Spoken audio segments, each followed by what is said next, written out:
Hey guys, today I'm going to talk a little bit about solitude and my relationship with solitude, how solitude is different to spending time alone, and how I'm integrating more solitude into my life and the benefits that I have seen as a result of doing that. This topic is very interconnected with my interest in digital minimalism, so keep that in mind. I'm definitely looking at this from kind of the angle of someone who's wanting to disconnect from screens more.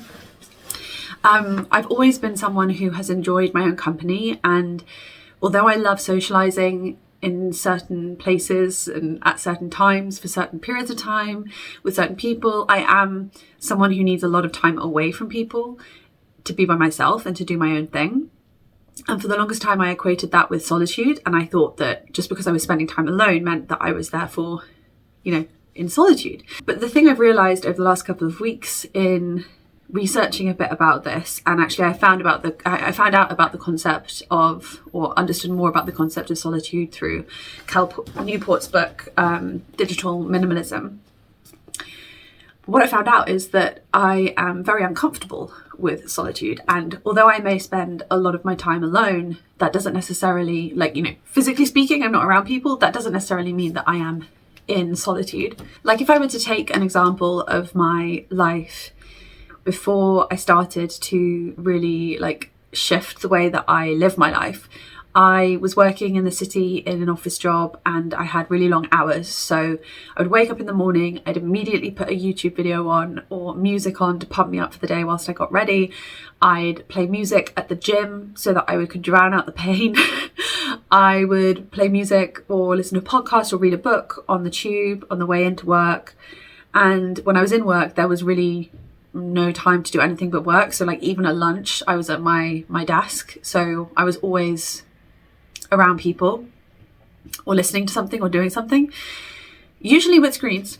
And then by the time I got home, it was usually late evening, and I would flop on the sofa and turn the TV on and just kind of lie there comatose for a little bit, wondering if this is what life is all about. And then I'd wake up in the morning and do it all again. And that was just the way it was. I didn't ever really have a moment of quiet. There were even restless evenings where, or I guess early hours, where I would go to sleep and then wake up in the middle of the night, and it would be for no particular reason. I would just be awake, and instead of trying to go back to sleep, I would just find myself grabbing my phone, scrolling on social media, even though no one is awake at that hour, at least that I knew, right, in my time zone,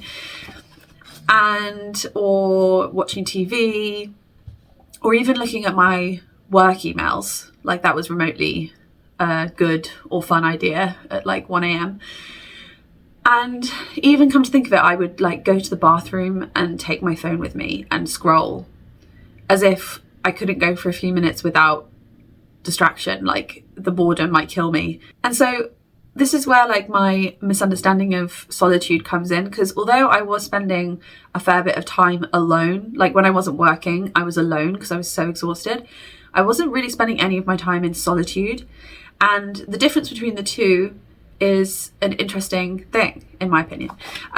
So according to Cathledge and Irwin, who wrote a book called Lead Yourself First, solitude is not about what's happening around you, it's about what's happening inside your brain. The definition they give is that solitude is a state of mind, a space where you can focus on your own thoughts without distraction, with the power to bring mind and soul together in clear-eyed conviction. And put another way, which I find kind of more accessible as a definition, Cal Newport summarizes solitude as a subjective state in which your mind is free from input from other minds.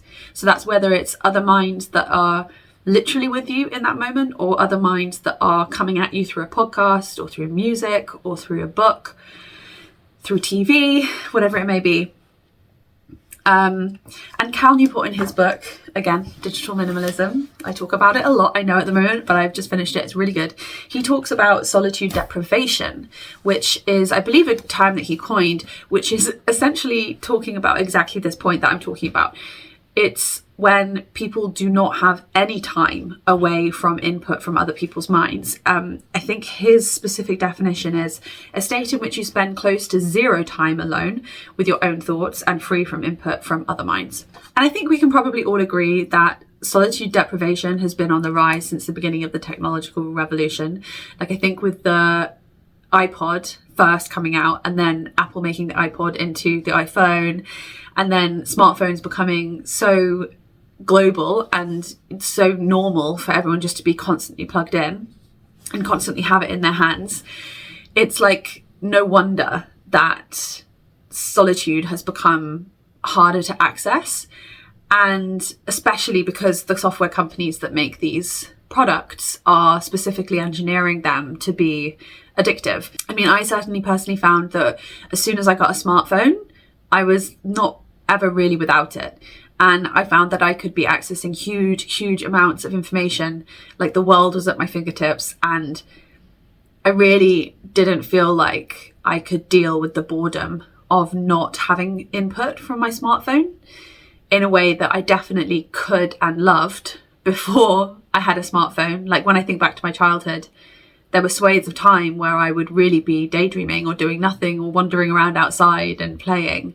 And I know that that's part of like childhood and being a child, but there is also something to be said here for like just not having the distractions that we have now with the technology that we have access to. I found this brilliant article by a man called Andrew Sullivan, who is a former prolific blogger. I think he was like blogging every half an hour, literally every half an hour, sort of ratcheting out content every half an hour for like a decade of his life or something. But anyway, in his essay called I Used to Be Human, I used to be a human being, he writes, although I spent hours each day alone and silent, attached to a laptop, it felt as if I were in a constant cacophonous crowd of words and images, sounds and ideas, emotions and tirades, a wind tunnel of deafening noise.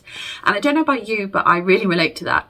I think when I'm on my phone, and I'm on social media in particular, I don't necessarily notice it until I then switch off and I go and do something that's completely the opposite, like walking in the woods or something. I realize how much of my mental energy and brain space and noise and distraction has been up here. So as I shared in recent videos, I'm currently doing a 6-month social media detox and also a kind of reassessment of my philosophy around technology use. And one of the unforeseen benefits of this has been discovering how uncomfortable I am with solitude.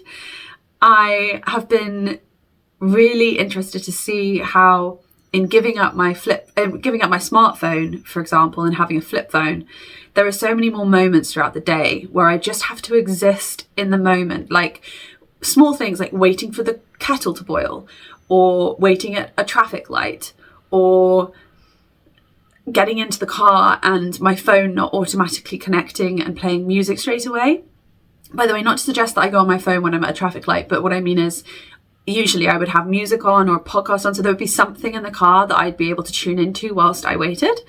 But now when I'm there and I'm not listening to anything because my phone isn't connecting to the car, it's like, it's just quiet and I'm just going to have to wait here.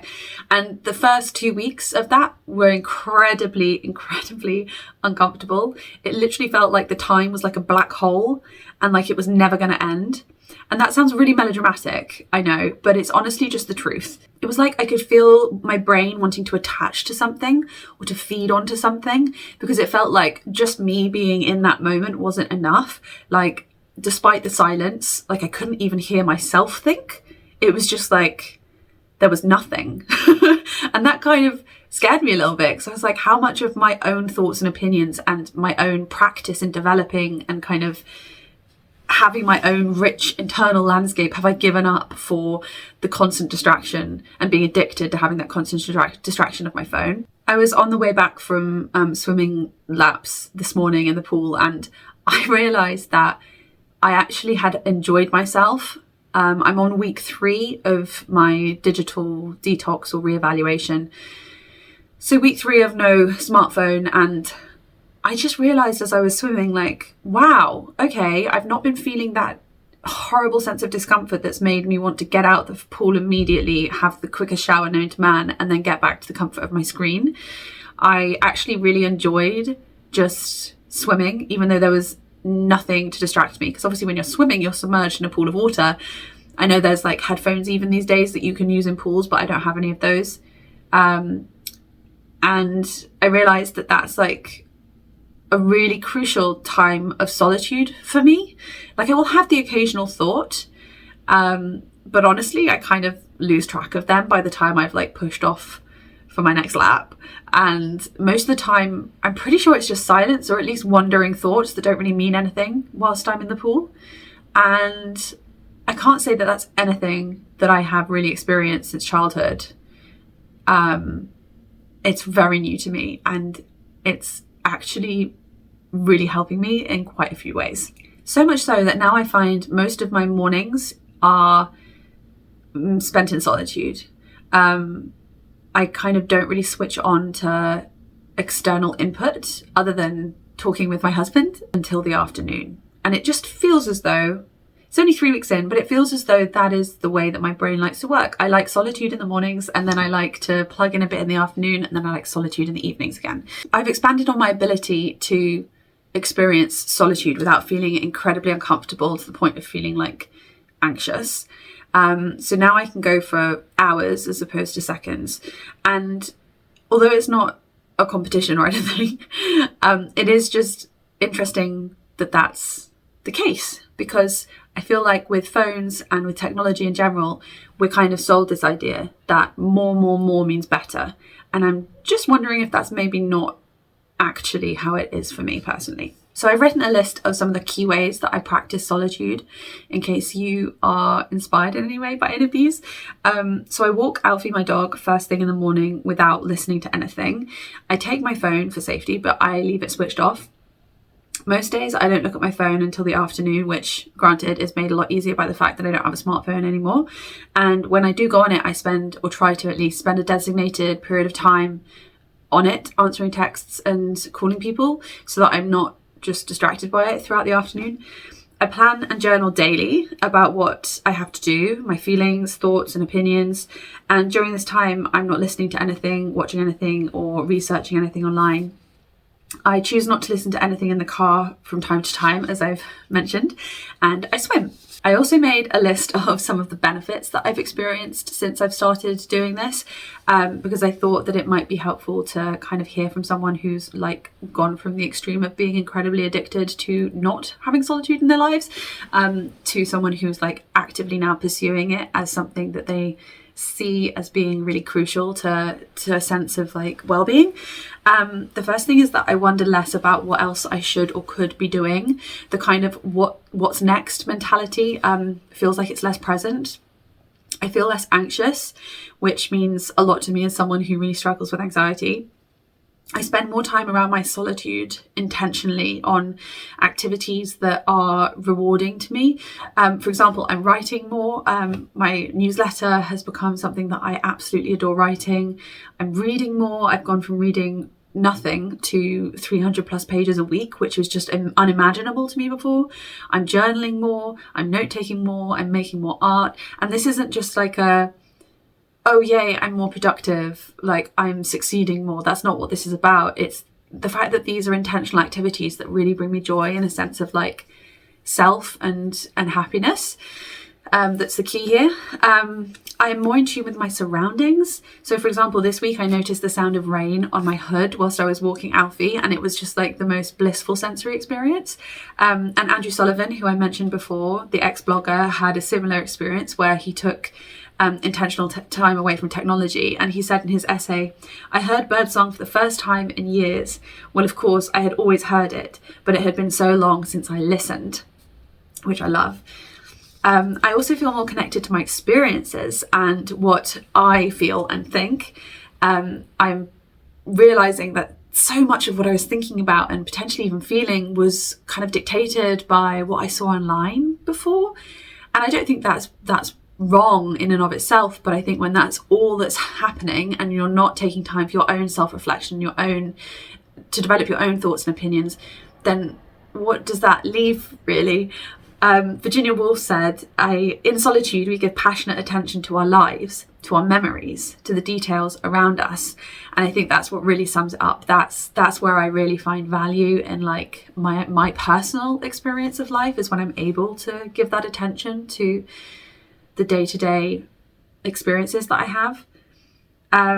It also feels as if time has slowed down, and I'm appreciating the time I choose to spend with family and friends more because of the opportunity for reflection and gratitude that the solitude brings me, which goes back to Virginia's point. A poet and essayist who I love, May Sarton, wrote in 1972, so before the smartphone was a thing, but it's a good sentiment. "I'm here alone for the first time in weeks to take up my real life again at last. That is what is strange, that friends, even passionate love, are not my real life unless there is time alone in which to explore and to discover what is happening or has happened. Without the interruptions, nourishing and maddening, this life would become arid. Yet I taste it fully only when I am alone." I've also been able to ponder ideas and action them, making more progress on projects in the last few weeks than I have done in the last 6 months of 2023, honestly. And I guess that kind of does go to productivity, but more so like for me, I'm less focused on productivity and more like on I want to create things and put them out in the world because I'm an artist and a writer, but I've been distracted and therefore I don't get to, excavate these things from myself and put them out into the world, and that doesn't feel good. Like I want that to happen, but phones were getting in the way of that process. So I feel more fulfilled in my work life as a creative and an artist now. To sum up some of the benefits that have been reported in the relevant literature on this topic, Michael Harris, who was a whistleblower in the technology industry in the Silicon Valley, anyway, he writes in his book called Solitude, new ideas. The three crucial benefits of solitude are new ideas, an understanding of the self, and closeness to others. And I honestly, that just sums up my experience. It is worth talking about the fact that people who have historically written about solitude are perhaps unsurprisingly men. Women have historically been systematically denied the opportunity for solitude because of being expected to take on, for example, childbearing and child rearing work. And we still live in a patriarchal society where there are so many intersectional social injustices that are at play. And on top of that, we also have to deal with the distraction of technology. And I feel like these things impact everyone's freedom from cognitive oppression in some way and to some extent. And the whole digital revolution has kind of, for me at least, kind of magnified that. And I think it's important to talk about because you might be listening to this and thinking, oh my God, I don't spend any time in solitude. That's really bad or something. But one, I don't see it as necessarily a value judgment on people's time. But also there may be reasons why you find it more difficult to access solitude.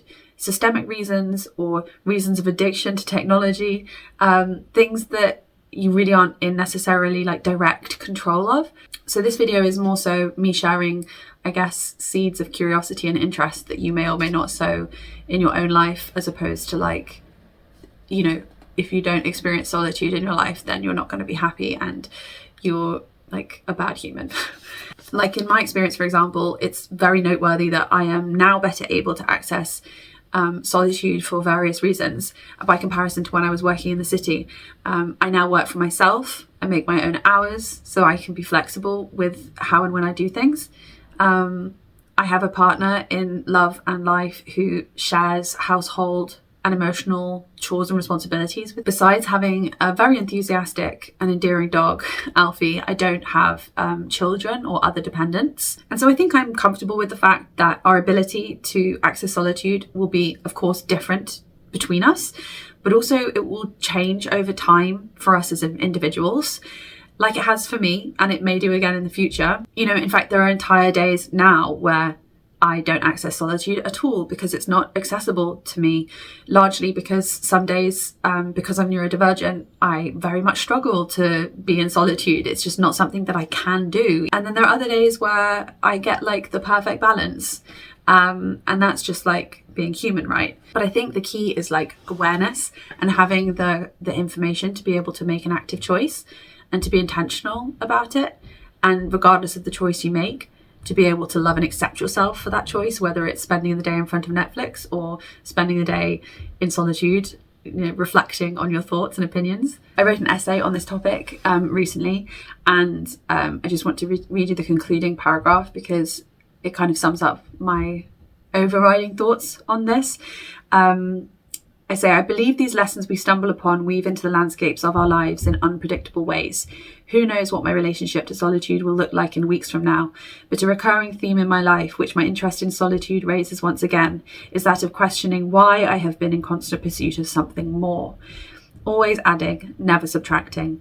What if, counter to our cultural norms, it's less about more and more about less? What if allowing yourself to just be in swathes of or mere moments of solitude is where the answers lie? If you want to read the full essay that I wrote, you can find it over on my Substack where you can read it for free. I'll leave a link in the description box. And yeah, thank you so much for listening. And if you would like to share your experiences or opinions or thoughts on solitude or the other things that I've shared in this video, then please do in the comments. And yeah, I'll see you next time. Bye.